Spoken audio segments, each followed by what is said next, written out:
نحمده ونصلي على رسوله الكريم اما بعد فقد قال الله تبارك وتعالى كما ورد في سورة العنكبوت اعوذ بالله من الشيطان الرجيم بسم الله الرحمن الرحيم اتل ما اوحي اليك من الكتاب واقم الصلاة ان الصلاة تنهى عن الفحشاء والمنكر ولذكر الله اکبر واللہ یعلم ما تصنعون ولا تجادلوا اہل الکتاب الا باللتی ہی احسن الا الذین ظلموا منہم وقولوا آمنا بالذی انزل الینا وانزل الیکم والہنا والہکم واحد ونحن له مسلمون وکذالک انزلنا الیک الکتاب فالذین آتیناہم الکتاب یؤمنون به ومن ہؤلاء من یؤمن به وما يجحد بآياتنا إلا الكافرون صدق الله العظيم رب اشرح لي صدري ويسر لي أمري واحلل عقدة من لساني يفقهوا قولي اللهم ربنا ألهمنا رشدنا وأعذنا من شرور أنفسنا اللهم أرنا الحق حقا وارزقنا اتباعه وأرنا الباطل باطلا وارزقنا اجتنابه آمين يا رب العالمين۔ سورہ عنکبوت کے بارے میں کل عرض کر چکا ہوں کہ مکی دور میں جو شدید ترین آزمائش کا وقت مسلمانوں پر آیا تھا وہ سن 4 اور 5 نبوی یعنی وحی کے آغاز کے بعد سے چوتھا اور 5واں سال، شدید ترین پرسیکیوشن اس دور میں ہوا ہے مسلمانوں کا، خاص طور پر نوجوان اور ان سے بھی بڑھ کر جو غلاموں کا طبقہ تھا وہ اس کا نشانہ ظلم و ستم بنا ہے۔ ان حالات میں جو مسائل پیدا ہوئے اس کے ضمن میں سورہ عنکبوت نہایت اہمیت کی حامل ہے۔ پہلا رکوع جیسا کہ ہم کل پڑھ چکے ہیں اس کی 13 آیات بہت قیمتی ہدایات پر مشتمل ہے۔ اس کے بعد 3 رکوعوں میں انبیاء اور رسل کے حوالے سے کچھ باتیں آئی ہیں، لیکن آپ نے دیکھا کہ قرآن مجید میں جب یہ چیزیں ریپیٹ ہوتی ہیں تو ہر جگہ کوئی نہ کوئی حکمت کا کوئی نیا موتی جو ہے وہاں موجود ہوتا ہے، یہ خالص ریپیٹیشن نہیں ہے۔ اب جو آخری 3 رکوع ہیں ان میں جس طرح سورہ بقرہ میں ہم نے دیکھا تھا نصف آخر میں 4 مضامین کی لڑیاں تھیں جو آپس میں بٹی ہوئی تھیں، ایک کے بعد دوسرا، دوسرے کے بعد تیسرا، چونکہ وہ بٹی ہوئی تھی لڑیاں لہذا اگر کوئی نیلی تھی کوئی لال تھی تو کوئی نیلی اور کوئی لال متواتر نظر نہیں آتی تھی، ابھی نیلا نظر آیا پھر لال نظر آیا پھر ہرا نظر آیا۔ یہی صورت تھی سورہ نساء کی بھی اور سورہ مائدہ کی بھی، اور یہی نئی صورت ہے سورہ عنکبوت کے ان 3 رکوعوں کی۔ ان میں 2 مضامین کی لڑیاں ہیں۔ مسلمانوں کو تو ہدایات دی جا رہی ہیں، 10 ہدایات اس میں ہے، نوٹ کر لیجئے گا کہ اس حالت ابتلا میں، آزمائش میں، مصیبت میں تمہیں کیا کرنا چاہیے، تمہاری قوت کا منبع اور سرچشمہ کیا ہے، تمہارا صبر کا سہارا کیا ہے۔ اور ساتھ ہی جو مشرکین عرب تھے، چونکہ ابھی تو یہ چوتھا 5واں سال ہے نبوت کے بعد، آغاز وحی کے بعد، لہذا وہ رد و قدح جو ہے اس میں بھی موجود ہے۔ تو ایک لڑی وہ ہے جس میں خطاب ہے مشرکین سے، ان کے اعتراضات کے جوابات، ان کو دعوت، اور دوسری لڑی وہ ہے جس میں کہ مسلمانوں سے خطاب۔ اتل ما اوحی الیک من الکتاب، تلاوت کیا کرو اس کی جو وحی کی گئی ہے آپ کی جانب کتاب میں سے۔ بظاہر خطاب واحد کا ہے حضور سے، لیکن اصل میں مسلمانوں سے خطاب ہے۔ یہ میں بتا چکا ہوں آپ کو، مکی صورتوں میں خطاب واحد سے ہوتا ہے حضور سے، اور آپ کی وساطت سے تمام مسلمان وہاں پر مخاطب ہوتے ہیں۔ وَأَقِمِ الصَّلَاةَ، اور نماز کو قائم رکھو، إِنَّ الصَّلَاةَ تَنْهَىٰ عَنِ الْفَحْشَاءِ وَالْمُنكَرِ، یقیناً نماز جو ہے وہ روکتی ہے بے حیائی کے کاموں سے اور برے کاموں سے۔ وَلَذِكْرُ اللَّهِ أَكْبَرُ، اللہ کا ذکر سب سے بڑی شے ہے، یعنی اس راستے میں استقامت جو ہے وہ در حقیقت ذکر اللہ کے ذریعے سے ہی ممکن ہے۔ اللہ یاد رہے، مستحضر رہے۔ ذکر کہتے ہیں استحضار اللہ فی القلب، اللہ کو دل میں مستحضر رکھنا، یہ ذکر ہے، اللہ کا ذکر۔ یہ جو ہم جس چیز کو ذکر کہتے ہیں وہ ذریعہ ذکر ہے، سبحان اللہ سبحان اللہ سبحان اللہ، یہ ذریعہ ذکر ہے تاکہ اللہ ہمارے دل کے اندر مستحضر رہے۔ لیکن اگر یہ کہ یہ ایک میکینیکل ایکٹ ہو رہا ہو، تسبیح ہو رہی ہے، تحمید ہو رہی ہے 1000 دانے کی، لیکن وہ ادھر شعوری جو ہے اس میں اللہ کی طرف رجحان نہیں ہے، تو پھر وہ ذکر نہیں ہے، وہ ایک یوں سمجھیے کہ ایک عبادت تو ہے، اس کا ثواب ملے گا، لیکن ذکر کی جو تاثیر ہوتی ہے وہ نہیں ملے گی۔ پھر یہاں ذکر کی سب سے بڑی شکل کیا؟ قرآن، الذکر جسے کہا گیا، یہ ہم نے سورہ ہجر میں نوٹ کیا، پھر سورہ نحل میں نوٹ کیا، الذکر دی ریممبرنس، یہ تو قرآن ہے۔ تو سب سے پہلے تو ذکر الہی کا ذریعہ جو ہے وہ تلاوت قرآن، پھر نماز کو قائم رکھنا ہے۔ نماز یہ ایک جامع ذکر ہے، اس میں آپ قرآن بھی پڑھتے ہیں، سورہ فاتحہ، وَلَقَدْ آتَيْنَاكَ سَبْعًا مِنَ الْمَثَانِي وَالْقُرْآنِ الْعَظِيمِ، ہر رکعت میں، پھر کچھ اور قرآن مجید کی آیات۔ مزید یہ کہ یہ آپ کا رکوع اور سجود یہ بھی ذکر ہے، یہ عملی ذکر ہے، اللہ کے سامنے اپنی عاجزی کا اظہار ہو رہا ہے۔ تو ذکر جو ہے سب سے بڑی شے۔ اس کے بعد ذکر کی دو شکلیں اور ہیں۔ ایک تیسری شکل ہے ادعیہ معصورہ، جو حضور سے ثابت ہے، زندگی کے ہر کام کو کرتے ہوئے کوئی نہ کوئی دعا آپ مانگتے تھے۔ ابھی صبح آنکھ کھلی ہے، دعا ہے الحمدللہ الذی احیانی بعد ما اماتنی والیہ النشور۔ آپ قضاء حاجت کے لیے بیت الخلاء میں داخل ہو رہے ہیں، دعا ہے اللہم انی اعوذ بک من الخبث والخبائث۔ فراغت ہو گئی ہے، باہر آئے ہیں الحمدللہ الذی اذھب عنی العذاب وعافانی۔ زندگی کا ہر کام اس کے ساتھ دعا ہے، اور یہ نیچرل ذکر ہے، اور اس میں کوئی اضافی وقت لگتا نہیں، کام تو وہی آپ کر رہے ہیں، جس کو پنجابی میں کہتے ہیں کہ ہتھ کارول دل یارول، زبان جو ہے اس پر اللہ تعالیٰ کی جو ذکر کے کلمات جاری ہیں، کام اپنا ہو رہا۔ گھر سے نکلے دعا ہے، مسجد میں داخل ہوئے دعا ہے، مسجد سے باہر آئے دعا ہے، بازار میں داخل ہوئے دعا ہے، واپس آئے دعا، دعا ہر کام۔ آئینہ دیکھا دعا ہے، کپڑے پہنے دعا ہے، یہاں تک کہ تعلق زن و شو، بیوی کے ساتھ ہم بستری سے پہلے بھی دعا ہے۔ کوئی عمل نہیں ہے کہ جس کے ساتھ دعا نہ ہو۔ یہ تیسری شکل ہے، ذکر کثیر اسی کو کہیں گے۔ چوتھی شکل پھر یہ ہوتی ہے کہ کوئی شخص کے جو ماہر نفسیات ہو، وہ آپ میں دیکھے آپ میں خاص کیا کمی ہے، اس کے اعتبار سے پریسکرائب کرے کہ آپ فلاں قرآن کی آیت کا ورد کیا کیجئے، پڑھا کیجئے۔ کسی میں بزدلی ہے، کسی میں حب مال زیادہ ہے، کسی میں حب جاہ زیادہ ہے، مختلف لوگوں میں مختلف کمزوریاں ہیں، تو یہ تو جیسے کہ ماہر نفسیات ہے وہ سجیسٹ کرے گا۔ اس اعتبار سے حضور نے بہت سے لوگوں کو بہت سے ذکر جو ہے تلقین فرمائے، لیکن اسے ہم کہیں گے کہ وہ پرٹیکولر پرسن پرسکرپشن تھی، وہ یہ کہ سب کے لیے نہیں ہے، بلکہ یہ کہ پرٹیکولر پرسنز کے لیے۔ بہرحال یہ ہے طریقہ ذکر کے۔ واللہ یعلم ما تصنعون، اور جو کچھ تم کر رہے ہو اللہ اس سے واقف ہے۔ ولا تو دوسری ہدایت، اب ہدایتیں گنتے جائیے گا۔ ولا تجادلوا اہل الکتاب الا بالتی احسن، اہل کتاب سے مت جھگڑو مگر بہترین طریقے پر۔ اہل کتاب سے پہلا انکاؤنٹر ہو رہا ہے سن 5 میں، جبکہ کچھ مسلمان ہجرت کر کے حبشہ چلے گئے، اور وہاں پر عیسائیوں کی حکومت تھی، نجاشی عیسائی تھے۔ اسی زمانے میں یہ صورت نازل ہو رہی ہے، ان کے ساتھ بہت پولائٹلی، بہت صحیح طریقے پر، عمدگی کے ساتھ۔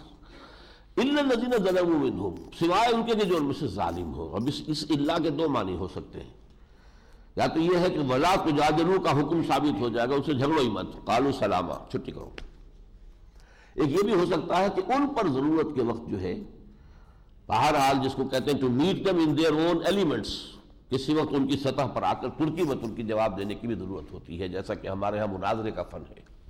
تو یہاں اللہ دو معنی دے سکتا ہے۔ وَقُولُوا آمَنَّا بِالَّذِي أُنزِلَ إِلَيْنَا، یہ مضمون بہت مرتبہ آیا سورہ آل عمران میں، سورہ بقرہ میں، اور کہو کہ ہم تو ایمان لائے اس پر جو ہم پر نازل کیا گیا، وَأُنزِلَ إِلَيْكُمْ، اور اس پر بھی جو آپ پر نازل کیا گیا، وَإِلَٰهُنَا وَإِلَٰهُكُمْ وَاحِدٌ، اور ہمارا اور آپ کا الہ ایک ہے، وَنَحْنُ لَهُ مُسْلِمُونَ، ہم نے تو اسی کی اطاعت قبول کر لی ہے۔ وَكَذَلِكَ أَنزَلْنَا إِلَيْكَ الْكِتَابَ، اسی طرح نبی ہم نے آپ کی جانب یہ کتاب اتاری ہے۔ فَالَّذِينَ آتَيْنَاهُمُ الْكِتَابَ يُؤْمِنُونَ بِهِ، تو وہ لوگ جنہیں ہم نے پہلے کتاب دی تھی وہ بھی اس پر ایمان رکھیں گے، لائیں گے یا رکھتے ہیں۔ جس کی سب سے بڑی مثال یہ ہوگی کہ نجاشی نے سورہ مریم کے ابتدائی آیات سن کر کہا کہ بالکل صحیح ہے یہ، اور حضرت عیسیٰ کی حیثیت اصل یہی ہے جو ان میں بیان ہوئی ہے۔ وَمِنْ هَؤُلَاءِ مَن يُؤْمِنُ، اور ان لوگوں میں سے بھی وہ لوگ ہیں جو ایمان لائیں گے، اور کچھ لا بھی چکے ہیں۔ ظاہر بات ہے کہ سن 4 تک 5 تک تو بہت سے لوگ ایمان لا چکے تھے مکے میں، اور بھی لائیں گے۔ وَمَا يَجْحَدُ بِآيَاتِنَا إِلَّا الْكَافِرُونَ، اور ہماری آیات کا انکار نہیں کرتے مگر ناشکر لوگ۔ اب جو گفتگو ہو رہی ہے وہ ذرا اب آ گئی ہے مشرکین مکہ کے ساتھ۔ وَمَا كُنْتَ تَتْلُو مِن قَبْلِهِ مِن كِتَابٍ وَلَا تَخُطُّهُ بِيَمِينِكَ إِذًا لَارْتَابَ الْمُبْطِلُونَ، اے نبی آپ اس سے پہلے نہ تو پڑھتے تھے کوئی کتاب، نہ اپنے آپ داہنی ہاتھ سے کچھ لکھتے تھے، آپ نے پڑھنا لکھنا سیکھا ہی نہیں۔ اذن لارتاب المبطلون، اس وقت تو اگر وہ بات ہوتی کہ آپ بھی کوئی عالم و فاضل انسان ہوتے پھر تو شک کرنے کی گنجائش تھی کہ آپ نے مشق کر کے یہ عمدہ انشاء پردازی جو ہے اس کی صلاحیت حاصل کر لی، یا آپ نے کہیں سے پڑھ پڑھا کر معلومات حاصل کر کے اب وہ آپ اپنے الفاظ میں ان کو ادا کر رہے ہیں۔ آپ نے تو ساری عمر نہ لکھا نہ پڑھا، جو دنیا کا عام طریقہ ہے مروجہ تعلیم، وہ تو آپ نے حاصل نہیں کی۔ اگر ایسا ہوتا تو پھر یہ شبے میں پڑھ سکتے تھے، اور ان کو شبے میں پڑھنے کا حق ہوتا۔ بل ہو آیات بینات فی صدور الذین اوتوا العلم، بلکہ یہ تو آیات بینات ہیں، روشن آیات ہیں قرآن کی، یہ ان لوگوں کے سینوں میں ہے جن کو علم ملا ہے۔ یعنی جب وہ سنتے ہیں تو ایسے محسوس کرتے ہیں کہ یہ تو ہمارے اپنے اندر بات موجود ہے جو قرآن کہہ رہا ہے۔ جیسے میں نے آپ کو علامہ ابن قیم کا قول سنایا تھا کہ بہت سے لوگ قرآن کے پڑھنے والے ایسے ہیں کہ جب قرآن پڑھتے تو وہ یہ نہیں سمجھتے کہ ہم اس مصحف میں سے پڑھ رہے ہیں، یہ سمجھتے ہیں، انہیں احساس ہوتا ہے کہ ہمارے لوح قلب پر لکھا ہوا سب کچھ اور وہاں سے ہم پڑھ رہے ہیں۔ اتنی گویا کہ یکسانیت ہے اور اتنی ہم آہنگی ہے فطرت انسانی میں اور قرآن میں۔ وما یجحد بآیاتنا الا الظالمون، ہماری آیات کا انکار نہیں کر سکتے مگر صرف ظالم لوگ۔ وقالوا لولا انزل علیہ آیۃ من ربہ، وہ کہتے ہیں کیوں نہیں اتاری گئی ان پر کوئی نشانی ان کے رب کی طرف سے؟ قل انما الآیات عند اللہ، کہہ دیجئے تمام نشانیاں اللہ کے اختیار میں ہیں۔ وانما انا نذیر مبین، میں تو ایک صرف واضح اور صریح خبردار کر دینے والا ہوں۔ اولم یکفیہم انا انزلنا علیک الکتاب، اگر ان نشانی درکار ہے تو کیا کافی نہیں ہے ان کے لیے کہ ہم نے آپ پر یہ کتاب نازل کر دی ہے، یتلا علیہم، جو انہیں پڑھ کر سنائی جا رہی ہے۔ ان فی ذلک رحمۃ وذکریٰ لقوم یؤمنون، یقیناً اس میں رحمت ہے اور یاد دہانی ہے ان لوگوں کے لیے جو ماننے والے ہیں۔ قل کفیٰ باللہ بینی وبینکم شہیدا، کہہ دیجیے اللہ میرا تمہارے درمیان کافی ہے بطور گواہ۔ یعلم ما فی السماوات والارض، وہ جانتا ہے جو کچھ آسمانوں میں اور زمین میں۔ والذین آمنوا بالباطل وکفروا بالحق باللہ اولئک هم الخاسرون، جو باطل پر ایمان لائیں گے اور اللہ کا انکار کریں گے وہی خسارے میں رہیں گے۔ وَيَسْتَعْجِلُونَكَ بِالْعَذَابِ وَلَوْلَا أَجَلٌ مُّسَمًّى لَجَاءَهُمُ الْعَذَابُ، اور یہ جلدی مچا رہے، لے آؤ عذاب، یہ جس کی ہمیں دھمکی سنا رہے ہو کئی سال ہو گئے، لے آؤ اسے۔ وَيَسْتَعْجِلُونَكَ بِالْعَذَابِ وَلَوْلَا أَجَلٌ مُّسَمًّى، اگر وقت معین نہ ہوتا کہ کتنی مہلت انہیں دی جانی ہے، لَجَاءَهُمُ الْعَذَابُ، تو عذاب آ چکا ہوتا۔ وَلَيَأْتِيَنَّهُمْ بَغْتَةً، جب وہ آئے گا تو اچانک آئے گا، وَهُمْ لَا يَشْعُرُونَ، گمان بھی نہیں ہوگا۔ انہیں کیا پتا تھا جب بدر کی طرف جا رہے تھے کہ عذاب کی طرف جا رہے ہیں؟ وہ تو بڑے ڈھول دھمکے کے ساتھ، بڑے شان و شوکت کے ساتھ جا رہے تھے، یوم الفرقان ہوگا، اب پتہ چل جائے گا کون حق پر ہے۔ وہ تو اپنی فتح کے نشے میں سرشار تھے۔ یستعجلونک بالعذاب، دوبارہ دوہرایا، یہ جلدی مچا رہے ہیں عذاب کی۔ وَإِنَّ جَهَنَّمَ لَمُحِيطَةٌ بِالْكَافِرِينَ، اور جہنم تو ان کافروں کا احاطہ کیے ہوئے ہی ہے، یہ نظر نہیں آ رہی انہیں۔ وَيَوْمَ يَغْشَاهُمُ الْعَذَابُ مِنْ فَوْقِهِمْ وَمِنْ تَحْتِ أَرْجُلِهِمْ، جس دن کے عذاب الہی آ کر ان کو ڈھانپ لے گا، ان کے اوپر سے بھی اور ان کے قدموں کے نیچے سے بھی۔ وَيَقُولُ ذُوقُوا مَا كُنتُمْ تَعْمَلُونَ، اور پھر کہا جائے گا چکھو مزہ اس کا جو اعمال تم نے کیے۔ اب تیسری ہدایت اہل ایمان کے لیے، یا عبادی الذین آمنوا ان ارضی واسعۃ فایایا فاعبدون، اے میرے بندو جو ایمان لائے ہو، میری زمین بہت کشادہ ہے، بس صرف میری بندگی کرو۔ اگر میری بندگی کرتے ہوئے ارض مکہ میں تمہارے رہنا ناممکن بنا دیا جائے تو چھوڑو اس کو، چلے جاؤ کہیں۔ یہ ہجرت کی طرف اشارہ، ہدایت ہے ہجرت کی طرف۔ جیسے کہ حضرت علی کے اشعار ہے، بلاد اللہ واسعۃ فضاء، اللہ کی زمین بڑی کشادہ ہے۔ ورزق اللہ فی الدنیا فصیح، رزق بھی اللہ کا جو ہے بہت کشادہ ہے۔ فقل للقاعدین علی ہوان اذا ضاقت بکم ارض فصیح، تو جو شخص کہیں بیٹھا ہے ذلیل ہے اور اس کی حالت بھی خستہ ہے لیکن بس ایک جگہ پر بیٹھا ہے، جب آپ اس جگہ کو چھوڑنے کو تیار نہیں، اس سے کہہ دیجئے کہ جب کوئی زمین تم پر تنگ پڑ جائے تو وہاں سے چلے جاؤ۔ یا عبادی الذین آمنوا ان ارضی واسعۃ فایایا فاعبدون۔ اور چوتھی بات، کل نفس ذائقۃ الموت، اس چیز کو مستحضر رکھو، موت بہرحال آنی ہے۔ ثم الینا ترجعون، پھر ہماری طرف تم لوٹائے جاؤ گے۔ یعنی یہ کہ موت سے نہیں بھاگنا ہے، اصل میں تو جس جگہ پر اللہ کی بندگی ناممکن بنا دی جائے اس کو چھوڑنا ہے تاکہ اللہ کی بندگی کی جائے۔ پانچویں بات، والذین آمنوا وعملوا الصالحات لنبوئنہم من الجنۃ غرفا تجری من تحتہا الانہار خالدین فیہا نعم اجر العاملین، اور وہ لوگ جو ایمان لائے اور نیک عمل کرتے رہے، ہم لازماً ان کو ٹھکانہ دیں گے جنت کے بالا خانوں میں، جن میں تیر کے نیچے دامن میں ندیاں بہتی ہوں گی، اور وہ اس میں ہمیشہ رہیں گے۔ نعم اجر العاملین، بہت ہی عمدہ اجر ہوگا یہ عمل کرنے والوں کا۔ چھٹی بات الذین صبروا علی ربہم یتوکلون، جو لوگ کے صبر کرنے والے اور اپنے رب ہی پر توکل کرتے ہیں۔ مادی اسباب و وسائل پر سے تکیہ اٹھاؤ اور صرف ذات باری تعالیٰ ہی پر توکل اپنا مرکوز کر دو، اور جو بھی تکلیف آئے، جو بھی مصیبت آئے، جو مشقت آئے، جھیلو۔ وَكَأَيٍّ مِّن دَابَّةٍ لَا تَحْمِلُ رِزْقَهَا، اور دیکھو کتنے چوپائے ہیں ہماری زمین میں، وہ اپنا رزق اٹھائے تو نہیں پھرتے۔ اللہ یرزقها وإیاکم، اللہ ہی انہیں بھی رزق دیتا ہے، تمہیں بھی دے گا۔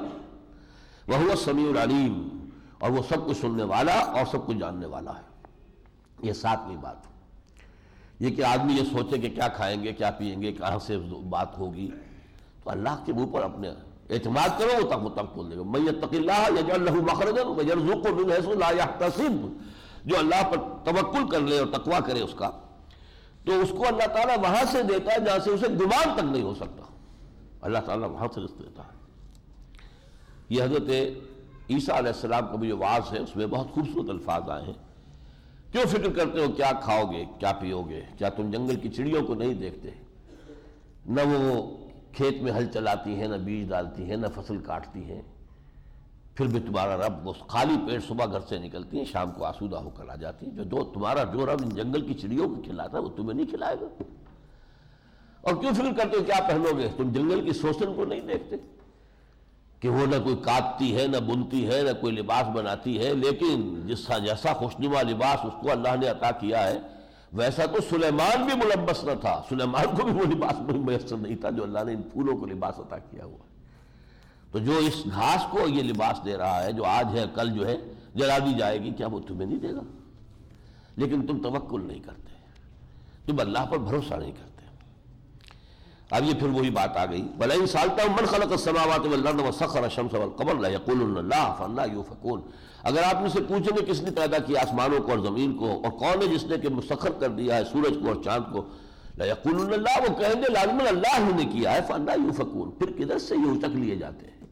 جب مانتے ہیں کہ تخلیق اسی کی ہے تو پھر اسی کی بندگی کریں، اسی کی پرستش کریں۔ اللہ یبسط الرزق لمن یشاء من عبادہ ویقدر لہ، پھر وہی رزق والی بات آ گئی، اللہ تعالیٰ کشادہ کر دیتا ہے رزق کو اپنے بندوں میں سے جس کے لیے چاہتا ہے، اور تنگ کر دیتا ہے جس کے لیے چاہتا ہے۔ ان اللہ بکل شیء علیم، یقیناً اللہ ہر چیز کا علم رکھتا ہے۔ وَلَئِن سَأَلْتَهُم مَّن نَّزَلَ مِنَ السَّمَاءِ مَاءً فَأَحْيَا بِهِ الْأَرْضَ مِن بَعْدِ مَوْتِهَا لَيَقُولُنَّ اللَّهُ، اگر آپ ان سے پوچھیں گے کس نے آسمان سے پانی اتارا اور زمین کو اس کے مردہ ہو جانے کے بعد زندہ کر دیا، وہ فوراً کہیں گے اللہ نے۔ قُلِ الْحَمْدُ لِلَّهِ، کہو شکر بھی اللہ ہی کے لیے ہے، بل اکثرهم لا يعقلون، لیکن ان کی اکثریت عقل سے کام نہیں لیتی۔ اب آ رہی کانٹے کی بات، اصل شے جو ہے بندہ مومن کے صبر کی اصل اساس، وَمَا هَٰذِهِ الْحَيَاةُ الدُّنْيَا لَهْوٌ وَلَعِبٌ وَإِنَّ الدَّارَ الْآخِرَةَ لَهِيَ الْحَيَوَانُ لَوْ كَانُوا يَعْلَمُونَ، اور نہیں ہے یہ دنیا کی زندگی مگر کچھ کھیل اور تماشا۔ یہ ہم سورہ کہف میں دیکھا ہے کہ یہ کیا ہے، حقیقت کے اوپر ایک پردہ ڈال دیا گیا۔ حقیقت تو ابدی زندگی ہے، ہمیشہ کی زندگی ہے، لیکن یہ کہ یہ ملمہ اوپر جو ہے یہ زیبائش اور آرائش، زینت الحیات الدنیا، رخ روشن کے آگے شمع رکھ کر وہ یہ کہتے ہیں ادھر جاتا ہے دیکھیں یا ادھر پروانہ آتا ہے، اس امتحان ہے۔ اب یہ بات دوسری ہے کہ لاکھ میں سے 99,999 جو ہے وہ اسی دنیا کی گرفتار ہو گئے، دنیا ہی کی محبت میں مبتلا ہو گئے، اسی کے اندر ساری عمر بتا دی۔ نہیں ہے یہ دنیا کی زندگی مگر کھیل اور تماشا۔ 3 گھنٹے کا ایک شو ہوتا ہے، کوئی ڈرامے کا ہو اور کوئی پکچر ہو، 3 گھنٹے، اس میں کیا ہے، کوئی بادشاہ ہے، کوئی فقیر ہے، 3 گھنٹے ختم ہوئے، نہ کوئی بادشاہ ہے، نہ فقیر ہے، سب کے سب جو ہے وہ ایکٹر تھے۔ یہ کھیل ہے چند دنوں کا، 30 برس کا، 40 برس کا، 50 برس کا، 60 برس کا، اللہ اللہ خیر صلی اللہ۔ اس کے بعد وہ بادشاہ صاحب بھی اسی زمین کے اندر جو ہے دفن ہوں گے اور مٹی ہو کر مٹی میں مل جائیں گے، جہاں کوئی فقیر جو ہے دفن ہوگا اور مٹی میں مل کر مٹی ہو جائے گا۔ ڈیتھ دی لیولر۔ وَمَا هَٰذِهِ الْحَيَاةُ الدُّنْيَا إِلَّا لَهْوٌ وَلَعِبٌ وَإِنَّ الدَّارَ الْآخِرَةَ لَهِيَ الْحَيَوَانُ، اور اصل میں تو آخرت کا گھر جو ہے وہ ہے اصل زندگی۔ لَوْ كَانُوا يَعْلَمُونَ، کاش کہ انہیں معلوم ہوتا۔ یہ بھی معلوم ہونا اور ہے، اور ویسے عقیدہ بطور عقیدہ کہہ دینا کہ ہاں ہم آخرت کو مانتے ہیں اور ہے۔ کیا واقعی یہ بات دل میں کھبی ہوئی ہے کہ اصل زندگی آخرت کی زندگی ہے. یہ بات کھب جائے تو انسان کی زندگی میں انقلاب آ جائے گا، اس کا ایٹیچیوڈ، اس کا بیہیویئر بالکل بدل کر رہ جائے گا. فَإِذَا رَكِبُوا فِي الْفُلْكِ، اب پھر وہی مشرکین کا معاملہ. اور جب یہ سوار ہوتے ہیں کسی کشتی میں، دعوا اللہ مخلصین لہ الدین، تو وہ اللہ ہی کو پکارتے ہیں خالص اسی کے لیے اپنی اطاعت کا اظہار کرتے ہوئے. فَلَمَّا نَجَّاهُمْ إِلَى الْبَرِّ إِذَا هُمْ يُشْرِكُونَ، جب وہ اللہ تعالیٰ نجات دے دیتا ہے خشکی کی طرف، پھر جا کے شرک شروع کر دیتے ہیں. لِيَكْفُرُوا بِمَا آتَيْنَاهُمْ، تاکہ کفر کریں ان چیزوں کے ساتھ جو ہم نے انہیں دی ہیں. چیزیں ہماری ہیں، کفر میں استعمال کرتے ہیں. ہمارا دیا ہوا رزق ہے اور دنڈوت میں پیش کرتے ہیں نذرانے میں بتوں کے آگے. وَلِيَتَمَتَّعُوا، اب یہ کہ فائدہ اٹھا لیں کچھ دن، یہ چند روزہ حیات دنیاوی ہے، اس میں جو بھی فائدہ اٹھا لیں فَسَوْفَ يَعْلَمُونَ، پھر انہیں معلوم ہو جائے گی. جب آنکھ کھلے گی گل کے تو موسم ہوگا خزاں کا. ویسے تو مصرع ہے، جب آنکھ کھلی گل کی تو موسم تھا خزاں کا، تو اب یہ کہ مستقبل میں ہو جائے گا. اولم یروا انا جعلنا حرما آمنا، یہ مضمون پہلے بھی آ چکا ہے سورہ قصص میں. یہ دیکھتے نہیں کہ ہم نے اس حرم کی سرزمین کو ان کے لیے امن کا گہوارہ بنا دیا ہے. وَيَتَخَطَّفُ النَّاسُ مِنْ حَوْلِهِمْ، اور ان کے ارد گرد سے لوگوں کو اچک لیا جاتا ہے. امن تو تھا نہیں عرب میں. أَفَبِالْبَاطِلِ يُؤْمِنُونَ وَبِنِعْمَتِ اللَّهِ يَكْفُرُونَ، اس کے باوجود یہ باطل پر ایمان رکھتے ہیں اور اللہ کی نعمتوں کا کفران کرتے ہیں یا انکار کرتے ہیں. وَمَنْ أَظْلَمُ مِمَّنِ افْتَرَىٰ عَلَى اللَّهِ كَذِبًا أَوْ كَذَّبَ بِالْحَقِّ لَمَّا جَاءَهُ، اس سے بڑا ظالم اور کون ہوگا جو اللہ پر کوئی جھوٹ جڑے، یعنی یہ کہے کہ مجھ پر وحی آئی ہے جبکہ وحی نہ آئی ہو. اس سے بڑا تو جھوٹ اور کون سا ہوگا. بازی بارش بابا ہم بازی، اللہ پر جھوٹ کر رہے ہو. اور او کذب بالحق لما جاءہ، اسی طرح وہ شخص بھی بہت بڑا ظالم ہے جس کے پاس اللہ کی طرف سے حق آ جائے اور پھر وہ اس کو جھٹلا لے. الیس فی جہنم مثوی للکافرین، کیا جہنم ہی میں اصل ٹھکانہ نہیں ہے ان کافروں کا. آخری آیت میں یہ 10ویں ہدایت ہے، والذین جاہدوا فینا لنہدینہم سبلنا، جو لوگ ہماری راہ میں جہاد کریں گے ہم لازماً ان کی رہنمائی کریں گے اپنے راستوں کی طرف. وَإِنَّ اللَّهَ لَمَعَ الْمُحْسِنِينَ، بڑا موقع وعدہ ہے. قدم تو بڑھاؤ، چلو تو صحیح. ہم قدم قدم پر رہنمائی کریں گے، ہم تمہاری انگلی پکڑ کر لے جائیں گے، چلو تو صحیح، فیصلہ تو کرو. اور یقیناً اللہ محسنین کے ساتھ ہے. سورہ روم، بسم اللہ الرحمن الرحیم. الف لام میم، غلبت الروم فی ادنی الارض وهم من بعد غلبهم سیغلبون فی بضع سنین للہ الامر من قبل ومن بعد ویومئذ یفرح المؤمنون بنصر اللہ ینصر من یشاء وهو العزیز الرحیم. وعد اللہ لا یخلف اللہ وعدہ ولکن اکثر الناس لا یعلمون. یہ سورہ روم جو ہے سورہ عنکبوت کا جوڑا ہے، لیکن اس کے آغاز میں ایک بہت بڑے تاریخی واقعے کی طرف اشارہ ہے. یہ پیشن گوئی ہے کہ جو پوری ہوئی حرف بحرف. آپ کو معلوم ہے جزیرہ نما عرب کا میں نے کئی مرتبہ تذکرہ کیا ہے کہ اوپر جا کر وہ تکون جو ہے بن جاتی ہے، لیکن یہ کہ اس کے داہنی طرف ایران اور بائیں طرف شام، داہنی طرف عراق اور پھر ایران، بائیں طرف شام اور پھر ترکی وغیرہ. دو سپر پاورز تھی جو کئی صدیوں سے ایک دوسرے کے مقابلے میں مد مقابل نمر آزما تھی. سلطنت روما اور سلطنت ایران. کبھی رومی بڑھتے تھے تو ایرانیوں کو دھکیل دیتے تھے پیچھے، کبھی ایرانی زور لگاتے تھے تو رومیوں کو وہ دھکیل دیتے تھے ایشیائے کوچک، ایشیائے مائنر میں، اور یہ سارا شام وغیرہ کا علاقہ ان سے خالی کرا لیتے تھے. یہ گویا سی 100 جسے کہتے ہیں اس طریقے سے ہسٹری چل رہی تھی. یہ ابتدائی دور ہے، چوتھا ہی سال یا 5واں سال ہے نبوت کا، یعنی وحی کے بعد، کہ رومیوں کو ایک بہت زبردست شکست ہوئی. ہرقل کو بڑی شکست دی ایرانیوں نے، یہاں تک کہ جو وہ صلیب تھی اس کو بھی وہ لے گئے جس کے اوپر حضرت عیسیٰ کو صلیب دی گئی تھی. ان کا تو مقدس وہ ایک شے تھی، تبرکات میں سے تھی. یروشلم پر بھی ان کا قبضہ ہو گیا. اس پورے علاقے سے رومیوں کو کھدیڑ لیا.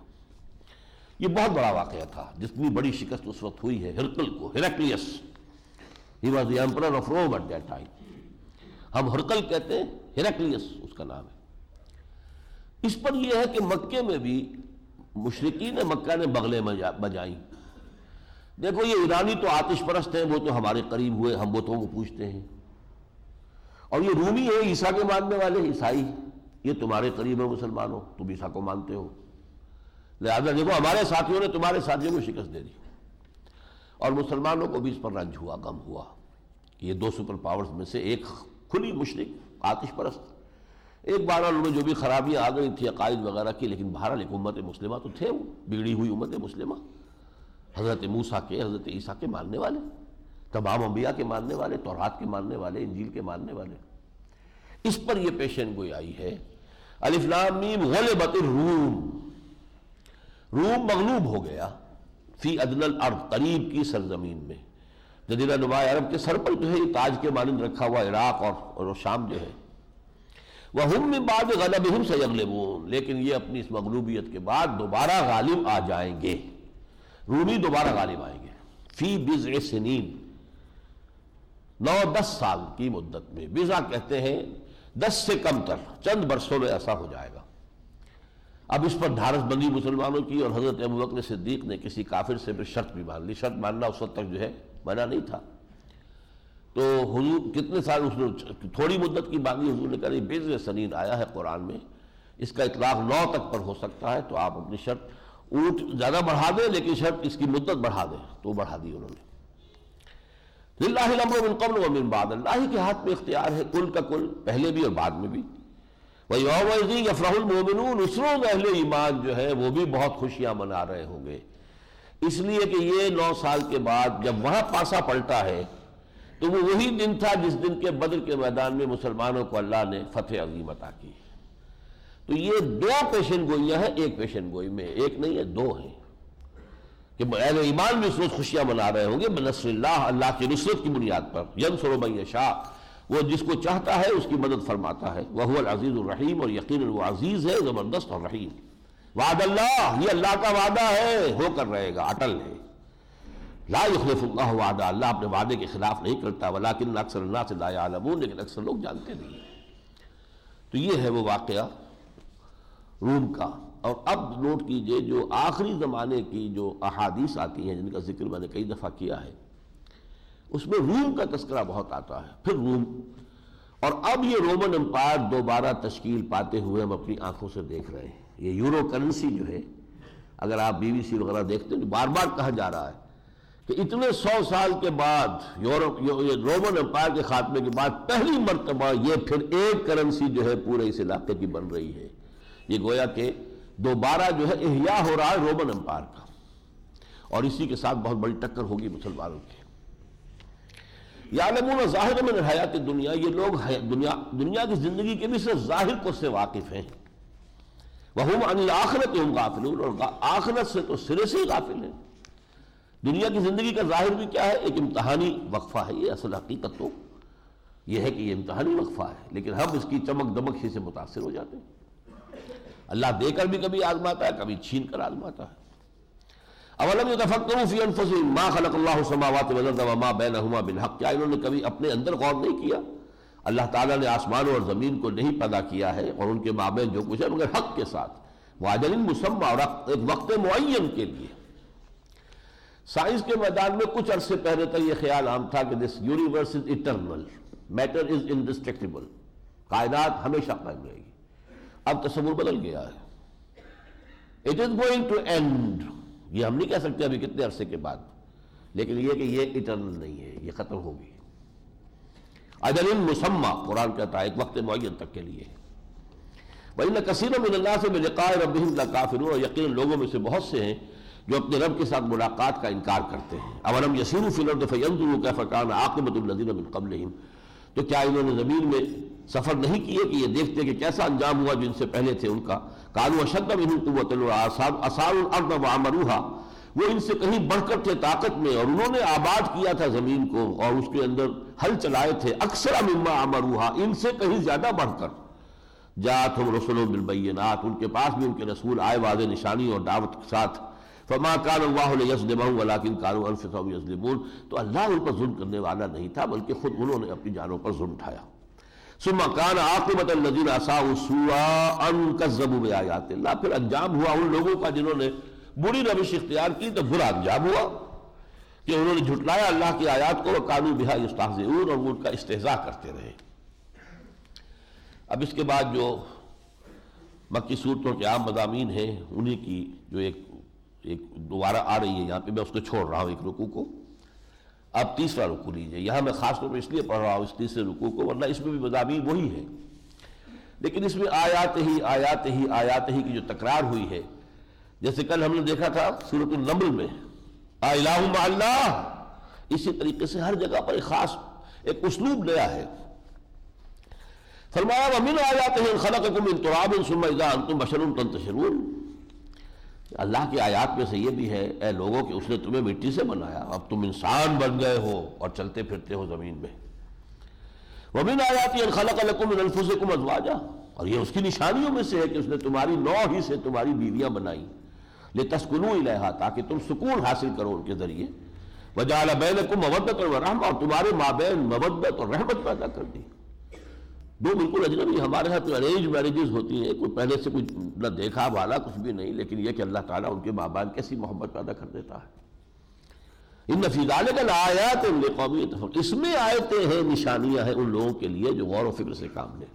ومن آیاتہ خلق السماوات والارض واختلاف السنتکم والوانکم، اس کی نشانیوں میں سے آسمان و زمین کی تخلیق اور تمہاری زبانوں اور تمہارے رنگوں کا مختلف ہونا. ان فی ذلک لآیات للعالمین، اس میں نشانیاں ہیں سمجھنے والے لوگوں کے لیے. وَمِنْ آیَاتِهِ مَنَامُكُم بِاللَّيْلِ وَالنَّهَارِ، اور اس کی نشانیوں میں سے ہے سلاتا ہے تم کو رات کو اور دن میں. وَابْتِغَاؤُكُم مِّن فَضْلِهِ، اور دن کے وقت میں تمہارا فضل کو تلاش کرنا اللہ کے. إِنَّ فِي ذَلِكَ لَآيَاتٍ لِقَوْمٍ يَسْمَعُونَ، اس میں ہے آیتیں ان لوگوں کے لیے جو سنتے ہیں. وَمِنْ آیَاتِهِ يُرِيكُمُ الْبَرْقَ خَوْفًا وَطَمَعًا، اس کی آیتوں میں سے ہے یہ کہ وہ تمہیں دکھاتا ہے بجلی کڑکتا ہوتا ہے، بجلی کو دیکھتے ہو خوف اور طمع کے ساتھ. یہ بھی ہو سکتا ہے کوئی طوفان آ رہا ہو جس میں ہلاکت ہو، یہ بھی ہو سکتا ہے کہ اللہ تعالیٰ کی طرف سے باران رحمت آنے والی ہے، تو خوف بھی ہوتا ہے اور امید بھی ہوتی ہے. وَيُنَزِّلُ مِنَ السَّمَاءِ مَاءً، اور پھر وہ اتارتا ہے آسمان سے پانی. فَيُحْيِي بِهِ الْأَرْضَ بَعْدَ مَوْتِهَا، اور پھر زندہ کر دیتا ہے زمین کو اس کے مردہ ہونے کے بعد. إِنَّ فِي ذَلِكَ لَآيَاتٍ لِقَوْمٍ يَعْقِلُونَ، اس میں ہے نشانیاں عقل سے کام لینے والوں کے لیے. وَمِنْ آيَاتِهِ أَن تَقُومَ السَّمَاءُ وَالْأَرْضُ بِأَمْرِهِ، یہ اس کی نشانیوں میں سے ہے کہ زمین اور آسمان اس کے حکم سے قائم ہیں. ثم اذا دعاكم دعوة، پھر جب وہ تمہیں پکارے گا بس ایک ہی مرتبہ کا پکارنا. من الارض اذا انتم تخرجون، تو تم زمین سے نکل پڑو گے. اللہ کی ایک پکار ہوگی، سور کا ایک مرتبہ کا پھونکا جانا ہوگا اور تم قبروں سے باہر نکل آؤ گے. وَلَهُ مَن فِي السَّمَاوَاتِ وَالْأَرْضِ، اور اسی کے لیے سب کچھ، اسی کا ہے جو کچھ کہ ہے آسمانوں میں اور زمین میں. كُلٌّ لَهُ قَانِتُونَ، سب اس کے سامنے فرما برداری کے انداز میں اس کی اطاعت کر رہے ہیں. وَهُوَ الَّذِي يَبْدَأُ الْخَلْقَ ثُمَّ يُعِيدُهُ، وہی ہے جس نے ابتدا کی خلق کی اور پھر وہی اعادہ کرے گا. وَهُوَ أَهْوَنُ عَلَيْهِ، اور دوبارہ کرنا تو اس کے لیے زیادہ آسان ہے. یہ دلیل ہے. دیکھیے کسی کام کو پہلی مرتبہ کرنا مشکل ہوتا ہے کہ دوسری مرتبہ کرنا. جب ایک مرتبہ کر لیا تو ہم تو آسان ہو گیا. وہ احون والے وہ تو اس پر زیادہ آسان ہے، ہلکا ہے. وَلَهُ الْمَثَلُ الْأَعْلَىٰ فِي السَّمَاوَاتِ وَالْأَرْضِ، اس کے لیے بڑی اونچی شانیں ہیں آسمانوں میں اور زمین میں. وَهُوَ الْعَزِيزُ الْحَكِيمُ، وہ زبردست ہے کمال حکمت والا. اگلے رکوع کے تقریباً وسط میں اب دیکھیے آیت 30. فَأَقِمْ وَجْهَكَ لِلدِّينِ حَنِيفًا، تو اے نبی آپ اپنے چہرے کو سیدھا رکھیے، قائم رکھیے دین کی طرف بالکل یکسو ہو کر، دائیں بائیں ادھر ادھر متوجہ نہ ہو. اور یہ دین کون سا ہے؟ یہ بہت اہم مقام ہے. فطرت اللہ التی فطر الناس علیہا، یہ اللہ کی فطرت ہے جس پر کہ اللہ نے انسانوں کو بنایا ہے. فطرت اللہ، کیوں؟ روح جو ہے وہ امر اللہ ہے. یسألونک عن الروح قل الروح من امر ربی، تو اس روح نے جو ہمیں جو چیزیں دی ہیں جو ہمارے اندر ہے، یہ دوسری بات ہے، ہماری توجہ ہی نہیں اس کی طرف، لیکن وہ ہے درحقیقت دین فطرت. فطرت اللہ التی فطر الناس علیہا لا تبدیل لخلق اللہ، اللہ کے تخلیق میں کوئی تبدیلی نہیں ہو سکتی. ذالک الدین القیم، یہی ہے سیدھا اور قائم دین. جب اللہ کا ہے تو اسی کی اطاعت، اسی کی عبادت، اسی کی بندگی. ولکن اکثر الناس لا یعلمون، لیکن اکثر لوگ جانتے نہیں ہیں. منیبین الیہ، اسی کی طرف رجوع کرو. واتقوہ، اس کا تقوی اختیار کرو. واقیموا الصلاۃ ولا تکونوا من المشرکین، اور نماز قائم رکھو اور دیکھنا مشرکین میں سے نہ ہو جانا. کون مشرک؟ یہ اہم ترین مقامات میں سے قرآن مجید کے. مشرک کون؟ ان الذین فرقوا دینہم وکانوا شیعا کل حزب بما لدیہم فرحون، جنہوں نے اپنے دین کو پھاڑ کر ٹکڑے ٹکڑے کر دیا اور گروہوں میں تقسیم ہو گئے۔ دین کی ایک حقیقت کو کوئی ایک فرقہ لے اڑائے، کچھ ورق لالے نے، کچھ نرگس نے، کچھ گل نے، چمن میں ہر طرف بکھری ہوئی ہے داستاں میری۔ دین کی ایک حقیقت کو وہ لے گئے، دین کی دوسری حقیقت کو وہ لے گئے، وہ کل دین، ایک دین بحیثیت کل، ان ٹوٹیلٹی دین تو وہ ہے، اور اجزاء اس کے کر دیے گئے۔ اس کا نتیجہ یہ ہوا کہ اب وہ مختلف گروہوں میں بٹے ہوئے ہیں، اور جس کے پاس جو حصے میں آیا وہ اسی پر وہ اترا رہا ہے کہ یہ ہے اصل دین۔ اب ایک حلقے ذکر کے، وہ فکر سے خالی، انہیں نہ سیاست سے دلچسپی، نہ حکومت کے نظام سے دلچسپی، ان کا کام ذکر ہی ذکر ہے۔ ایک حلقہ ہے وہ اپنی ذاتی انفرادی نیکیوں میں اور تبلیغ خاص سطح پر، اس میں کتنا مگن ہے، 30 لاکھ آدمی جمع ہو جاتے ہیں، لیکن انہیں نہ ملک کے نظام سے کوئی غرض ہے، نہ قانون کس کا چل رہا ہے اس سے بحث ہے، اس کے لیے کچھ کرنا ہے کہ نہیں کرنا ہے اس کو دلچسپی نہیں۔ دین کا ایک ٹکڑا وہ لے گئے، دین کا ایک ٹکڑا وہ لے گئے۔ کچھ لوگوں نے عشق رسول ہی کا ٹکڑا لے لیا، ایک موٹی لے کے بیٹھ گئے اپنے پاس، وہ سارا دین ان کا وہی ہے۔ اب اس کے اندر بھی بدعات بھی ہیں، اس میں نئی نئی رسومات بھی ہیں۔ کچھ لوگ توحید کو لے کر بیٹھ گئے، لیکن انہوں نے کچھ دوسری چیزوں سے نگاہیں بند کر دی ہیں۔ عقیدے کی توحید تو ان کے سامنے ہے، لیکن یہ مادہ پرستی والی توحید جو ہے، اور یہ جو ہے غیر اللہ کی حاکمیت والا شرک، وہ ان کی نگاہ میں نہیں ہے۔ تو یہ ہے دین کے ٹکڑے کر دیے گئے، اڑائے کچھ ورق لالے نے، کچھ نرگس نے، کچھ گل نے، چمن میں ہر طرف بکھری ہوئی ہے داستاں میری۔ من الذین فرقوا دینہم وکانوا شیعا، جنہوں نے اپنے دین کے ٹکڑے کر دیے، پھاڑ دیا۔ فرق کا لفظ آیا تھا، جو فرق سے جو فا سے عام طور پر جو الفاظ بنتے ہیں، فطر ہے، فلق ہے، فرق ہے، یہ سب ہے کسی چیز کو پھاڑنا۔ فالق الفلق، فالق الحب والنوا۔ اب آگے چلیے اس رکوع کا آخری حصہ، فآت ذی القربى حقہ، تو قرابت داروں کو ان کا حق ادا کرو، والمسکین، اور مسکین کو، وابن السبیل، اور مسافر کو۔ ذالک خیر للذین یریدون وجہ اللہ، یہی حقیقت میں بہتر ہے ان لوگوں کے لیے جو حقیقتاً اللہ کی رضا کے جویا ہیں۔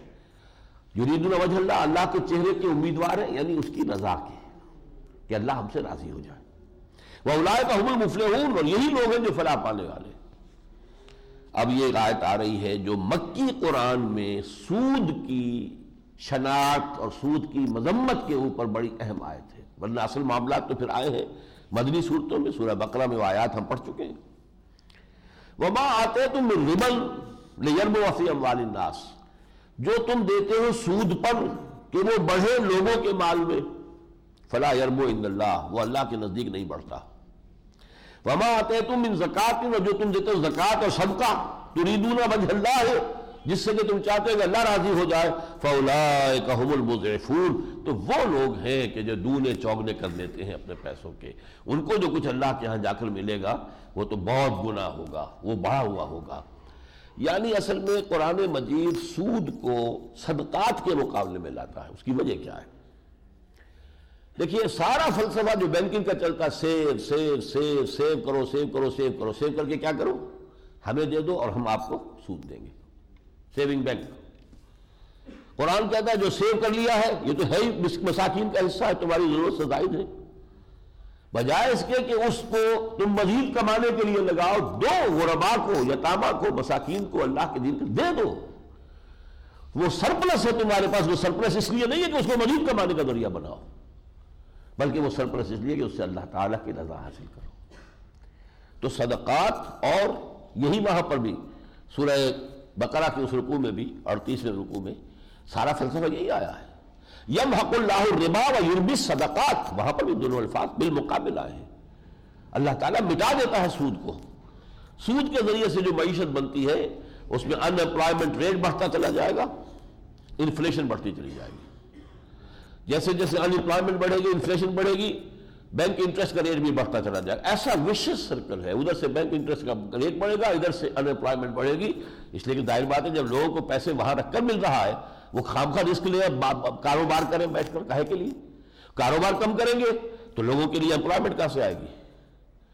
اگر وہاں ان کے لیے راستہ کھلا ہوا ہے کہ رکھے بینک کے اندر اور وہاں سے ان کو جو ہے نفع ملتا رہے، جسے وہ نفع کہتے ہیں، سود لیتے رہیں، تو پھر خواہ کائے کو انویسٹ کریں گے، محنت کائے کو کریں گے؟ محنت کی کمی ہوگی، اور پھر جب سرمایہ کاری کم ہوگی تو ظاہر بات ہے کہ امپلائمنٹ کم ہو جائے گی۔ دوبارہ فرمایا یہی سورہ، اسی سورت میں آیت نمبر 43 میں، فَأَقِمْ وَجْهَكَ لِلدِّينِ الْقَيِّمِ، تو پس قائم رکھو اپنے چہرے کو اس دین قیم کے لیے، اس دین کو قائم کرنا اپنی زندگی کا مقصد بناؤ۔ یہ آگے چل کر آ جائے گا، اقیم الدین، ظاہر بات ہے اقیم الدین کیسے ہوگا؟ پہلے خود اپنے آپ کو دین پر قائم کرو، اپنے چہرے کو دین کی طرف یکسو ہو کر لو۔ ایسے افراد جنہوں نے اپنا چہرہ اللہ کی طرف کر لیا ہو، انی وجہت وجہی للذی فطر السماوات والارض حنیفا، پھر وہ جڑ کر ایک جماعت بنے، اور یہ جماعت باطل کے لیے کوڑا بنے اور باطل کو ختم کرے، اپنی جانیں بھی دیں۔ فیقتلون ویقتلون، وہ قتل کرتے بھی ہیں، قتل ہوتے بھی ہیں، صحابہ نے جانیں دی ہیں۔ بالآخر جاء الحق وزهق الباطل ان الباطل كان زهوقا، حق آ گیا اور باطل پسپا ہو گیا۔ فاقم وجهك للدين القيم من قبل ان ياتي يوم لا مرد له من الله، اس سے پہلے کہ اللہ کے حکم سے وہ دن آ جائے کہ پھر جو کوئی کبھی لوٹایا نہیں جا سکے گا۔ یوم یصدعون، اس روز یہ پھٹ جائیں گے علیحدہ علیحدہ گروہوں میں۔ من کفر فعلیہ کفرہ، جنہوں نے کفر کیا ہوگا ان پر ان کے کفر کا وبال آ جائے گا۔ ومن عمل صالحا فلانفسہم یمہدون، اور جو نیک کام کر کے لائے ہوں گے تو انہوں نے بہرحال اپنے ہی لیے یہ سارا اپنا ہی بستر بچھایا ہے، جنت میں جو بستر بچھا ہوا ہے ان کے لیے وہ انہوں نے خود دنیا میں بچھایا ہے اپنے نیک اعمال سے۔ لیجزی الذین آمنوا وعملوا الصالحات من فضلہ انہ لا یحب الکافرین، تاکہ اللہ تعالیٰ بدلہ دے ان لوگوں کو جو ایمان لائے، جو نیک عمل کیے اپنے فضل سے، اور یقیناً وہ کافروں کو پسند نہیں کرتا۔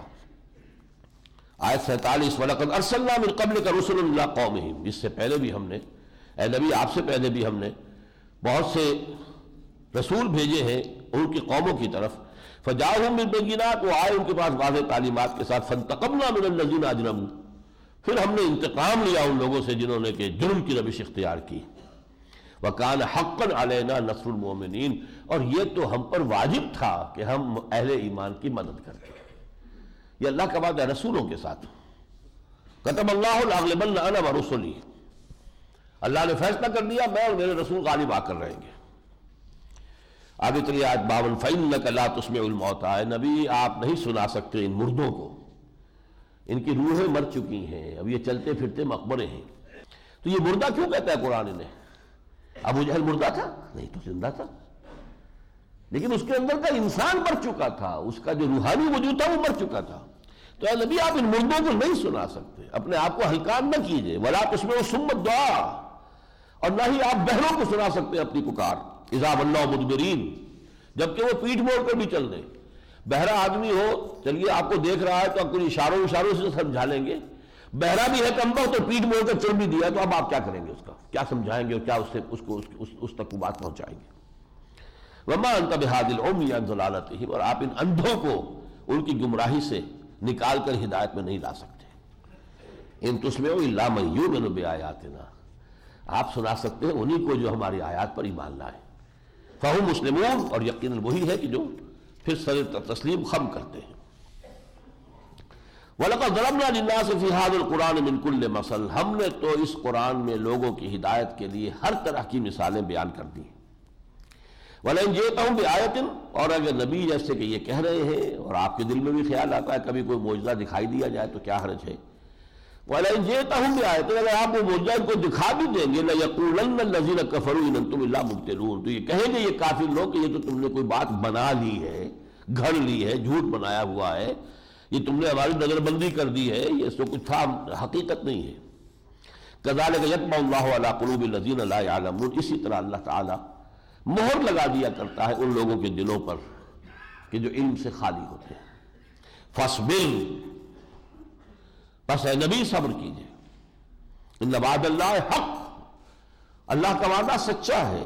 وَلَا يَسْتَخِفَّنَّكَ الَّذِينَ لَا يُوقِنُونَ، اور دیکھیے آپ کو ہلکا نہ کر دیں یہ لوگ کہ جو یقین نہیں رکھتے، یعنی ان کے دباؤ میں آ کر کہیں آپ کے پا استقامت کے اندر آپ کے کوئی لغزش پیدا نہ ہو، آپ کو ہلکا نہ کر دیں، یعنی ایسا نہ ہو کہ آپ کے اندر کمزوری کسی وجہ سے پیدا ہو جائے، ان کے پریشر کی وجہ۔ جمے رہیے اور عزم اور صبر اور ثبات اور استقامت کا کوہ ہمالہ بنے رہیے۔ سورۃ لقمان اب یہ دو صورتیں جو ہیں یہ جوڑا ہے آپس میں، سورہ لقمان، سورہ سجدہ۔ بسم اللہ الرحمن الرحیم، الف لام میم، تلک آیات الکتاب الحکیم، یہ ایک حکمت بھری کتاب کی آیات ہیں۔ ہدی و رحمۃ للمحسنین، یہ ہدایت ہے اور رحمت ہے محسنین کے حق میں۔ دیکھیے یہاں تقابل کیجیے ان آیات کا سورہ بقرہ کی آیات سے۔ الف لام میم ذالک الکتاب لا ریب فیہ ھدی للمتقین، ذالک الکتاب لا ریب فیہ کی بجائے تلک آیات الکتاب الحکیم، اور ھدی للمتقین کی بجائے ھدی و رحمۃ للمحسنین، متقیوں سے اونچا مقام ہے محسنین کا، لہذا یہاں ہدایت ہی نہیں رحمت کو بھی شامل کر دیا گیا۔ ھدی للمتقین ھدی و رحمۃ للمحسنین، جو مقام احسان تک پہنچ جائیں ان کے لیے یہ صرف ہدایت ہی نہیں رحمت بھی ہے۔ آگے پھر وہی الذین یقیمون الصلاۃ ویؤتون الزکاۃ وہم بالآخرۃ ہم یوقنون، وہ لوگ کہ جو نماز قائم کرتے ہیں، زکوٰۃ ادا کرتے ہیں اور آخرت پر انہی کا یقین پختہ ہے۔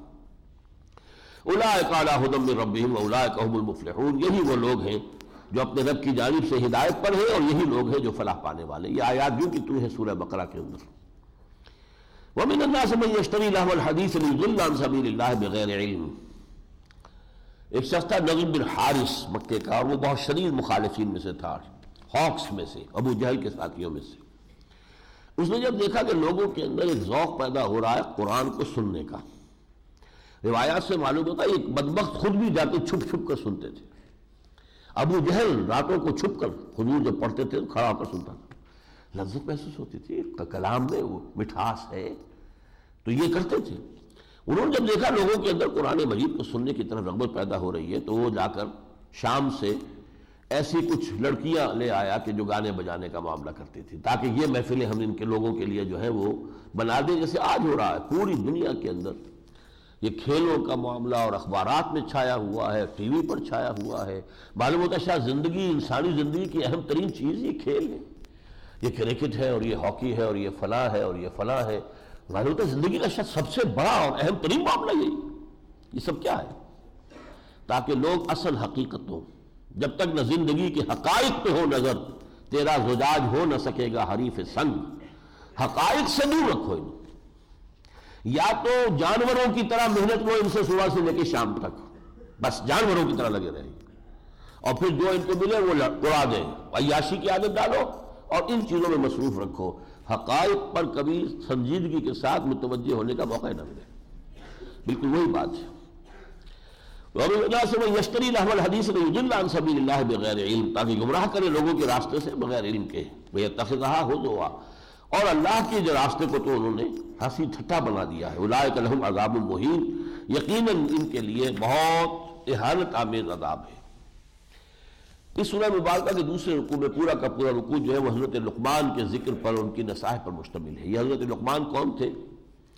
نہ نبی تھے، نہ رسول تھے، نہ کسی نبی کے امتی تھے، سلیم الفطرت، سلیم العقل انسان،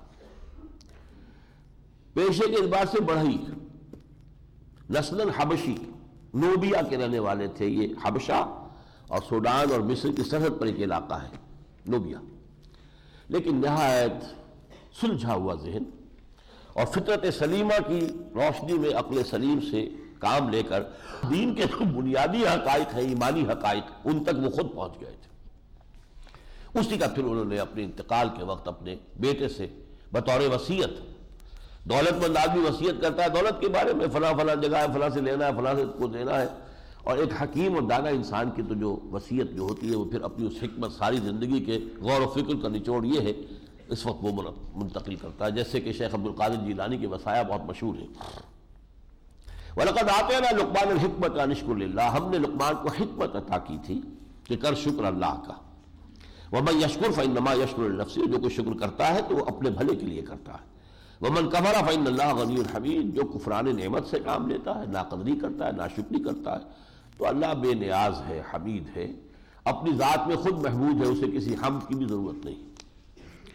وَإِذْ قَالَ لُقْمَانُ لِابْنِهِ وَهُوَ يَعِظُهُ، یاد کرو جب کہ کہا تھا لقمان نے اپنے بیٹے سے، اور وہ اسے نصیحت کر رہے تھے، یا بنی لا تشرک باللہ، پہلی بات تو یہ کہ اے میرے بچے اللہ کے ساتھ شرک ہرگز نہ کرنا، ان الشرک لظلم عظیم، یقیناً شرک بہت بڑا ظلم ہے۔ اس کے بعد حضرت لقمان کی بات شروع کرتے ہی ذرا اگلی بات اللہ تعالیٰ اپنی طرف سے کہہ رہے ہیں. گویا کہ حضرت لقمان کی بات میں یہ خلا تھا جو اللہ پر کر رہے ہیں. یہ بات حضرت لقمان کی زبان پر اچھی نہ لگتی کہ وہ والدین کا حق بھی بیان کریں اپنے بیٹے کے سامنے. اللہ نے اپنی طرف سے اس کو مکمل کیا. وَوَصَّيْنَا الْإِنسَانَ بِوَالِدَيْهِ، ہم نے انسان کو وصیت کی ہے اس کے والدین کے بارے میں. یہ سورہ عنکبوت میں بھی مضمون آ چکا ہے. اور خاص طور پر والدین میں سے والدہ. حَمَلَتْهُ أُمُّهُ وَهْنًا عَلَىٰ وَهْنٍ وَفِصَالُهُ فِي عَامَيْنِ، اٹھائے رکھا اسے اس کی ماں نے کمزوری پر کمزوری جھیل کر، پھر اس کا دودھ چھڑانا ہوا 2 سالوں میں. یعنی اس نے 9 ماہ تو اپنے پیٹ میں رکھا ہے، اس کے خون کا اس نے چوسا ہے جوت کی طرح، اسی پر پلا بڑھا ہے نا آخر بچہ جو تھا رحم مادر میں. پھر یہ کہ 2 سال ہو گیا اس کے لگ بھگ جو ہے دودھ پلایا اس نے. اسی کی توانائیاں ہیں کہ جو دودھ کی شکل میں بچے کی غذا بن رہی ہے. انشکر لی ولوالدیک، کہ شکر کرو میرا اور اپنے والدین کا. تو یہاں اشارہ ہو گیا کہ والدین میں سے والدہ کا مقدم ہے، اور یہ میں بیان کر چکا ہوں سورہ بنی اسرائیل میں. حضور نے 3 مرتبہ والدہ کا ذکر پہلے کیا پھر والد کا. وَإِلَيَّ الْمَصِيرُ، میری ہی طرف تم سب کو لوٹنا ہے. وَإِن جَاهَدَاكَ عَلَىٰ أَن تُشْرِكَ بِي مَا لَيْسَ لَكَ بِهِ عِلْمٌ فَلَا تُطِعْهُمَا، اور اگر وہ دونوں تم سے جھگڑے اس بات پر کہ تم میرے ساتھ شریک ٹھہراؤ جس کے لیے تمہارے پاس کوئی دلیل نہیں کوئی سند نہیں، تو ان کا کہنا مت مانو. یہ حقوق اللہ ہے، یہ حقوق والدین ہیں، لیکن والدین حقوق اللہ سے اوپر نہیں جا سکتے. اللہ کا حق ہے توحید. شرک کرتے ہو تو اللہ کے حق کے اوپر گویا کہ تم نے ڈاکہ ڈالا. تو ہر چیز کو اپنی جگہ پر رکھنا ہے. وَصَاحِبُهُمَا فِي الدُّنْيَا مَعْرُوفًا، اس کے باوجود بھی یعنی کہ ان سے بالکل قطع تعلق کر لو، دنیا میں ان کے ساتھ پھر بھی نیک سلوک کرتے ہوئے رہو. ان کی خدمت چاہے والدین مشرک ہوں ان کی خدمت جو ہے وہ جاری رہے گی. وَاتَّبِعْ سَبِيلَ مَنْ أَنَابَ إِلَيَّ، اور پیروی کرو اس شخص کے راستے کی جس نے اپنا رخ میری طرف کر لیا. إِلَيَّ مَرْجِعُكُمْ، میری طرف تم سب کو لوٹنا ہے. فَأُنَبِّئُكُمْ بِمَا كُنتُمْ تَعْمَلُونَ، پھر میں تمہیں جتلا دوں گا جو کچھ کہ تم کرتے رہے تھے. یا بنی انہا ان تک مثقال حبۃ، اب دوسری بات آ رہی ہے حضرت لقمان کی. وہ تو توحید ہو گئی، اب یہ معاد ہے. اے میرے بچے، اگر کوئی عمل چاہے وہ رائی کے دانے کے برابر ہو، حبۃ من خردل فتکن فی صخرۃ، پھر خواہ وہ کسی چٹان میں ہو، او فی السماوات یا آسمانوں میں ہو، او فی الارض یا زمین میں ہو، یأتی بہ اللہ اسے لے آئے گا. ان اللہ لطیف خبیر، یقیناً اللہ لطیف ہے، باریک بین ہے، خبیر ہے، باخبر ہے. یعنی یہ کہ اعمال انسانی ضائع جانے والی چیزیں نہیں ہیں، ان کا بھرپور بدلہ ملے گا. بھلائی کا بدلہ بھلا اور برائی کا بدلہ برا. یا بنی اقم الصلاۃ وامر بالمعروف وانہی عن المنکر واصبر علی ما اصابک. تیسری ہدایت، اے میرے بچے نماز کو قائم رکھیو اور نیکی کا حکم دیتا رہیو اور بدی سے روکتا رہیو، اور پھر واصبر علی ما اصابک، پھر جو بیتے اس کو جھیلیو. اس لیے کہ نہیں عن المنکر بڑا کڑوا کام ہے، لوگوں کو اچھا نہیں لگتا، اس پر تمہیں تکلیفیں آئیں گی، ریزنٹمنٹ ہوگی، آزمائشیں ہوگی. پھر یہ کہ کردار کا تقاضا، کریکٹر کا تقاضا یہ کہ ڈٹ جاؤ اور صبر کرو اور جھیلو. ان ذالک من عزم الامور، یقیناً یہ بڑے ہمت کے کاموں میں سے ہے. اور آخری وہی جو میانہ روی کی شکل اور تکبر سے احتراز. ولا تصعر خدک للناس، اپنے گال پھلا کر نہ رکھو لوگوں کے لیے. بعض لوگ جو ہے ایسا انداز بنا کر رکھتے ہیں کہ ان سے گفتگو کرتے ہوئے ڈر آئے. ولا تمشوا فی الارض مرحا، اور زمین میں اکڑ کر مت چلو. ان اللہ لا یحب کل مختال فخور، اللہ تعالیٰ کو جو یہ فخر کرنے والے شیخ و کھڑے ہوتے ہیں وہ پسند نہیں ہے. وقصد فی مشیک، اپنی چال میں میانہ روی اختیار کرو، چال میں بھی، خرچ میں بھی، ہر چیز میں. وغضض من صوتک، اپنی آواز کو پست رکھو، یعنی خام خواہ اپنی آواز اونچی کر کے اپنی بات میں وزن پیدا کرنے کی کوشش نہ کرو. ان انکر الاصوات لصوت الحمیر، یقیناً تمام آوازوں میں سب سے زیادہ ناگوار آواز جو ہے وہ گدھے کی آواز ہے. اونچی تو وہ بھی بہت ہوتی ہے، تو اونچا ہونا آواز کا یہ کوئی آواز کا حسن نہیں ہے. اگلے رکوع میں سے یہ آیات دیکھیے، آیت نمبر 22، وَمَن يُسْلِمْ وَجْهَهُ إِلَى اللَّهِ وَهُوَ مُحْسِنٌ، جو شخص اپنا چہرہ اللہ کے سامنے سر تسلیم خم کر دے، جھکا دے، وَهُوَ مُحْسِنٌ، اور یہ احسان کے ساتھ ہو، پورے خلوص کے ساتھ، فَقَدْ اسْتَمْسَكَ بِالْعُرْوَةِ الْوُثْقَىٰ، تو اس نے تو پکڑ لیا ہے مضبوط کنڈے کو. یہ الفاظ وہی ہے جو آیت الکرسی کے بعد آئے ہیں سورہ بقرہ میں. وَمَن يَكْفُرْ بِالطَّاغُوتِ وَيُؤْمِن بِاللَّهِ فَقَدْ اسْتَمْسَكَ بِالْعُرْوَةِ الْوُثْقَىٰ وَإِلَى اللَّهِ عَاقِبَةُ الْأُمُورِ، اور یقیناً تمام معاملات کا انجام کار اللہ کے ہاتھ میں ہے۔ وَمَنْ كَفَرَ فَلَا يَحْزُنْكَ كُفْرُهُ، اور اے نبی جو کفر کرے تو آپ اس کے کفر سے دل رنجیدہ نہ ہو، دل گرفتہ نہ ہو۔ اِلَيْنَا مَرْجِعُهُمْ، ہمارے پاس ہی آنا ہے نا، لوٹ کر جائیں گے کہاں؟ فَنُنَبِّئُهُم بِمَا عَمِلُوا، پھر ہم جتلا دیں گے انہیں جو وہ کرتے رہے تھے۔ إِنَّ اللَّهَ عَلِيمٌ بِذَاتِ الصُّدُورِ، اللہ تعالیٰ سینوں کے اندر جو کچھ ہے اس سے بھی واقف ہے۔ نُمَتِّعُهُمْ قَلِيلًا، ہم انہیں تھوڑا سا یہ ساز و سامان دے رہے ہیں، دنیا کی چند روزہ زندگی ہے۔ وَمَا هَٰذِهِ الْحَيَاةُ الدُّنْيَا إِلَّا لَهْوٌ وَلَعِبٌ، تو کوئی تھوڑا بہت ہم نے ان کے سامان دے دیا۔ ثُمَّ نَضْطَرُّهُمْ إِلَىٰ عَذَابٍ غَلِيظٍ، پھر ہم انہیں کشاں کشاں لے جائیں گے اس گاہے عذاب کے اندر۔ اس کے بعد وہ مضمون جو آیا تھا سورہ کہف میں، اب یہاں آیا ہے اور زیادہ اضافی شان کے ساتھ، آیت نمبر 27۔ وَلَوْ أَنَّ مَا فِي الْأَرْضِ مِنْ شَجَرَةٍ أَقْلَامٌ، اگر جتنے بھی درخت ہیں زمین میں سب کے سب قلم بنا دیے جائیں۔ وَالْبَحْرُ، اور جو ہے یہ سمندر اس کے لیے سیاہی کا کام دے۔ وَالْبَحْرُ مِدَادًا لِكَلِمَاتِ رَبِّهِ وَيَمُدُّهُ مِنْ بَعْدِهِ سَبْعَةُ أَبْحُرٍ، اور پھر اس کے بعد مزید 7 سمندر اور جو ہے اس کے اندر شامل کر دیے جائیں۔ ما نفدت کلمات اللہ، اللہ کی کلمات تب بھی ختم نہیں ہو سکے گی۔ بتا چکا ہوں اس سے مراد کیا ہے کہ ہر شے اللہ کے کلمہ کن کا ظہور ہے، اور کائنات اتنی وسیع و عریض ہے کہ ان کلمات کو لکھنے کے لیے ایک امکان نہیں ہے انسان کے پاس، یہ تشبیہ ہے بس۔ ان اللہ عزیز الحکیم، یقیناً اللہ تعالیٰ زبردست ہے، کمال حکمت والا۔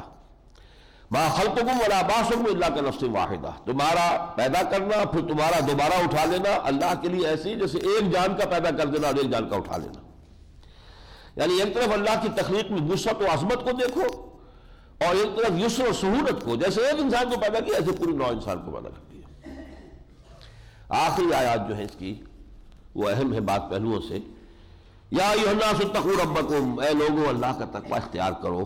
وَاخْشَوْا یَوْمًا، اور ڈرتے رہو اس دن سے، لا یجزی والد عن ولدہ، جس دن کوئی باپ اپنے بیٹے کی طرف سے کوئی کام نہیں آ سکے گا بیٹے کے، ولا مولود هو جاز عن والدہ شیئا، نہ کوئی بیٹا اپنے باپ کے کام آ سکے گا۔ ان وعد اللہ حق، دیکھو اللہ کا وعدہ سچا ہے۔ فلا تغرنکم الحیات الدنیا، تو تمہیں نہ دھوکے میں ڈال دے دنیا کی زندگی۔ ولا تغرنکم باللہ الغرور، دیکھو تمہیں دھوکے میں مبتلا نہ کر دے وہ دھوکے باز شیطان لعین۔ ان اللہ عندہ علم الساعہ، یہ 5 چیزیں گنوائی گئی ہیں جو اللہ کا خصوصی علم ہے۔ ان میں سے 3 کا انداز اور ہے، 2 کا اور ہے۔ یقیناً اللہ ہی کے پاس ہے علم الساعہ، قیامت کا علم کہ وہ کب آئے گا، کب آئے گی۔ وَيُنَزِّلُ الْغَيْثَ، اللہ ہی اتارتا ہے بارش۔ وَيَعْلَمُ مَا فِي الْأَرْحَامِ، اور وہی جانتا ہے جو کچھ کہ ہے رحموں میں، ماں کے پیٹ میں کیا ہے۔ وَمَا تَدْرِي نَفْسٌ مَاذَا تَكْسِبُ غَدًا، اور کوئی نہیں جانتا، کوئی جان نہیں جانتی کہ کل وہ کیا کمائے گی، کل کیا ہوگا، کیا کمائے گی۔ وَمَا تَدْرِي نَفْسٌ بِأَيِّ أَرْضٍ تَمُوتُ، اور کوئی جان نہیں جانتی کہ اس کی موت کس سرزمین میں واقع ہوگی، کہیں سفر پر ہے وہیں موت آ گئی ہے۔ ان اللہ علیم خبیر، یقیناً اللہ تعالیٰ سب کچھ جاننے والا باخبر ہے۔ اب ان میں سے 2 چیزوں کو تو ما تدری سے لایا گیا ہے، وہ تو ہو گیا کیٹیگوریکل ڈینائل، یہ کسی جان کو معلوم نہیں کہ کس جگہ میری موت آئے گی، اور یہ کوئی جان نہیں جانتی کہ کل میں کیا کماؤں گا۔ 3 چیزیں وہ ہیں کہ جن کا علم خصوصی اللہ کو ہے، ان میں سے بھی قیامت کے بارے میں تو قرآن مجید میں بے شمار مرتبہ آیا، کسی کو علم نہیں دیا گیا اس کا۔ لا یجلیھا لوقتھا الا ھو، وہ ہم پڑھ چکے ہیں۔ البتہ رحم مادر میں کیا ہے، وہ آج کل کچھ ایک چیز معلوم ہونے شروع ہو گئی ہے کہ لڑکا ہے یا لڑکی ہے، تو اس سے اس کی بھی نفی نہیں ہو جاتی، اس لیے کہ قرآن مجید نے ماں کے انداز میں نہیں کہا کوئی نہیں جانتا یہ، بلکہ اللہ جانتا ہے۔ اللہ جانتا ہے تو پازیٹیولی ایک بات کہی گئی ہے، ٹھیک ہے۔ ویسے بھی یہ کہ بچہ جو ہے وہ صرف نر اور مادہ ہونے کے اعتبار سے تو نہیں، یہ بچہ کیسا ہے، ذہین ہے، اس کے اندر کیا صلاحیت ہوگی، سعید ہے، شقی ہے، 100 چیزیں ہوں گی بچے کے بارے میں کہ جو انسان کے علم میں نہیں آ سکتی، یہ اللہ تعالیٰ کا خصوصی علم ہے۔ بارک اللہ لی ولکم فی القرآن العظیم ونفعنی وإیاکم بالآیات والذکر الحکیم۔